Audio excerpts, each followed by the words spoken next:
vais juste pêcher avec une épuisette pour ramasser ce qu'il y a dans la mare. Et ensuite, on va... Ben on verra bien. On est là pour voir ce qu'il y a dans la mare.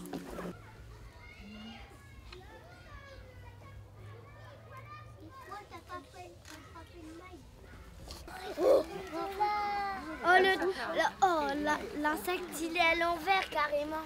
Les gambas. Vous dessinez ce que vous voyez, vous allez tous avoir des loupes aussi. Et le noir, faut voir le noir. Vous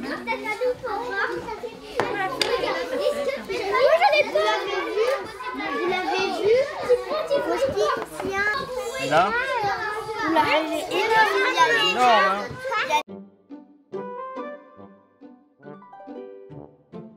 On va aller découvrir avec moi la source de la Brague. La Brague, c'est une petite, ici cette petite rivière, mais qui devient un fleuve côtier. Et nous, on est tout au début de ce fleuve-là. L'activité avec moi, ce sera de regarder ce qu'il y a dans l'eau. Et vous verrez qu'il y a tout un monde. Ça ressemble à une limace, en effet, mais c'est pas une limace. Et ben vous me le direz tout à l'heure parce que vous allez les observer.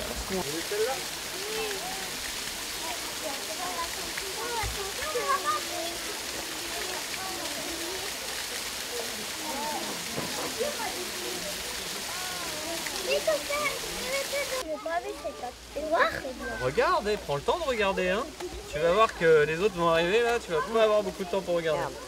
La canne à pêche. Encore? Oui, il est plus gagné. Encore? Je suis en train de voir ce que j'ai dessiné. Tu peins ce que tu as dessiné? Tu peux me montrer?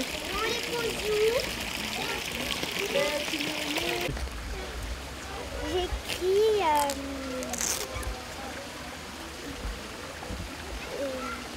des choses pour ma copine et des dessins aussi.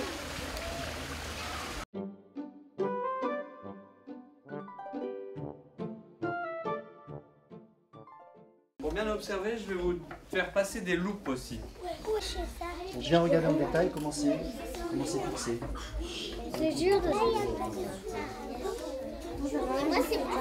La forme, tu as une forme particulière. Il y a bien une, deux, trois grands points. Si on regarde les traits, dedans il y a 1, 2, 3 grands traits, plus plein de petits. Il a des petits trucs comme ça. Bella. Ok, super, c'est bien. Allez, où là? L'éphémère, vous l'avez vu sur la feuille? Ok. Alors on est toujours sur l'élaboration d'une mare pédagogique dans l'école et donc les enfants aujourd'hui mettent des plantes à l'eau, beaucoup de plantes aquatiques et donc on est au point final de notre projet. Ces pots-là on va les mettre dans l'eau, on appelle ça immerger un pot, le mettre dans l'eau. Mais ce qui se passe si on met un pot comme ça en plastique dans l'eau, qu'est-ce qui va se passer? Il flotte. Pour pas qu'il flotte, on pourrait faire quoi? On met de la terre. De la terre. Des cailloux. Des cailloux. Alors regardez, les papyrus là, ils sont tous pris les uns dans les autres. Mettez-vous sur le côté pour voir ce que je fais. Donc je les sépare. Il y a tout un aménagement fait avec différentes plantes. Il y a des plantes qu'on appelle les élodées qui produisent de l'oxygène dans l'eau. Il y a des papyrus qu'on est en train de mettre sous l'eau. Et aujourd'hui, on aménage entièrement la mare de manière à ce que la mare ait une écologie suffisamment développée pour pouvoir accueillir plein de larves de petites bêtes aquatiques, toutes celles que nous avons pu observer dans les rivières et dans d'autres milieux aussi. Donc on va pouvoir améliorer tout ça au fur et à mesure, d'année en année, l'agrémenter cette mare-là, et aujourd'hui elle est bientôt finie, on est juste en train de faire la décoration de la mare. Ça c'est de la terre aquatique, c'est de la terre qui est très souple. On va boucher, il faut tout refermer, il faut refermer tout le pot avec ce terreau. Regarde, c'est comme de la pâte à modeler. Et le pot dans l'eau, hop. Allez, vas-y. Elle est trop bien. Non, on arrive à là. Non, mais va profiter.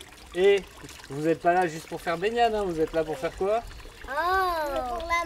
Ah. Alors, les plantes de la main, regardez, dedans il y avait un petit dorifort.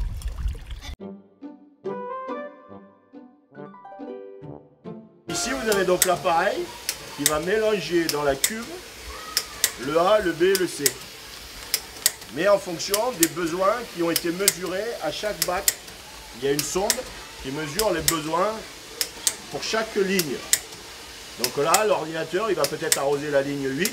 Vous voyez, il y a des départs. Et il va calculer combien il va mettre d'acide, d'engrais, du A ou du B. Fais un oignon. Ouais, Voilà. moi je fais une petite salade. Je peux faire la fleur.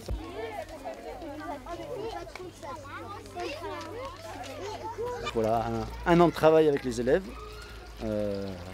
des bons moments, beaucoup de plaisir, quelques moments de stress, mais bon, dans l'ensemble ça s'est très bien passé. Donc on est assez fiers quand même du résultat. Voilà.